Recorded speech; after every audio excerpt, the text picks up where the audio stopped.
रेखा गुप्ता या दिल्लीच्या मुख्यमंत्री बनलेल्या आहेत। खरं तर अगदी थोड्याच वेळात त्यांच्या नावाची घोषणा झाली। अनेक खरं तर दिल्लीमध्ये हा जल्लोष भाजपच्या वतीने सध्या साजरा केला जातोय। रेखा गुप्ता या आता दिल्लीच्या मुख्यमंत्री बनलेल्या आहेत।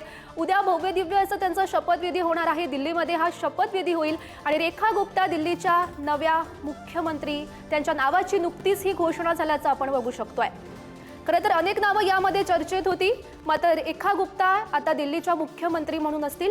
उद्या त्यांचा हा शपथविधी होईल। दिल्ली भाजपा विधिमंडळ पक्षाच्या बैठकीमध्ये या संदर्भातली ही घोषणा झालेली आहे। खरं तर मगासपासून सर्वांना प्रतीक्षा होती की दिल्लीचा नेमका मुख्यमंत्री कोण असेल। अखेर रेखा गुप्ता यांच्या नावावर हा शिक्कामोर्तब झालेला आहे। दिल्ली भाजपा विधिमंडळ पक्षाच्या बैठकीमध्ये त्यांच्या नावाची ही घोषणा झाल्याचं बघायला मिळत आहे। उद्या भव्य दिव्य असा दिल्लीमध्ये हा शपथविधी सोहळा पार पडणार आहे आणि रेखा गुप्ता या दिल्लीच्या मुख्यमंत्रीपदी उद्या विराजमान होतील। दिल्लीमध्ये भाजपा विधिमंडळ पक्षाची बैठक सुरू होती आणि त्यामधून ही महत्त्वाची आणि मोठी घोषणा झाल्याचं बघायला मिळत आहे। रेखा गुप्ता या दिल्लीच्या मुख्यमंत्री बनल्यात। आपण ही दृश्य सध्या पाहतोय, दिल्लीतली ही दृश्य आहेत। नुकतीच भाजपा विधिमंडळ पक्षाची बैठक जी पार पडली त्यामध्ये रेखा गुप्ता यांच्या नावाची घोषणा झाली आणि त्या संदर्भातली आपण ही दिल्लीतील थेट लाईव्ह दृश्य पाहतोय। दिल्लीच्या मुख्यमंत्री पदासाठी खरं तर अनेक नावं चर्चेत होती।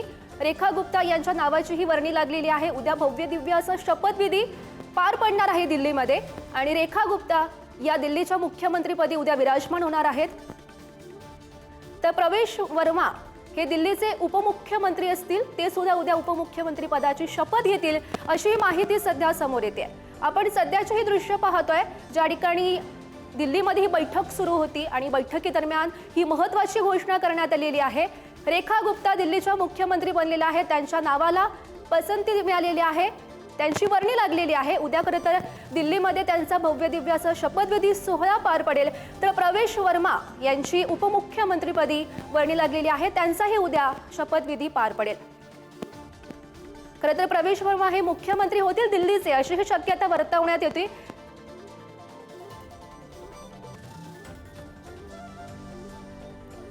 तर याआधी सुषमा स्वराज या दिल्लीच्या मुख्यमंत्री होत्या, मात्र भाजपानं आता नवी चेहरा रेखा गुप्ता यांच्या नावानं दिलेला आहे, त्यांची वर्णी लागलेली आहे।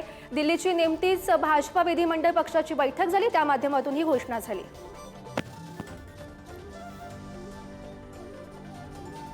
तर दिल्लीच्या शीला दीक्षित यांनीही आधी दिल्लीचं मुख्यमंत्रीपद तब्बल 10 वर्ष भूषवलेलं होतं। त्यानंतर रेखा गुप्ता यांची वर्णी। या संदर्भात अधिकची माहिती जाणून घेऊयात। आमचे प्रतिनिधी शिवाजी काळे सध्या आपल्यासोबत आहेत। शिवाजी, आरएसएसचं नाव जे आरएसएसने फायनल केलेलं नाव होतं त्याच्यावरती अखेर शिक्कामोर्तब होताना पाहायला मिळते।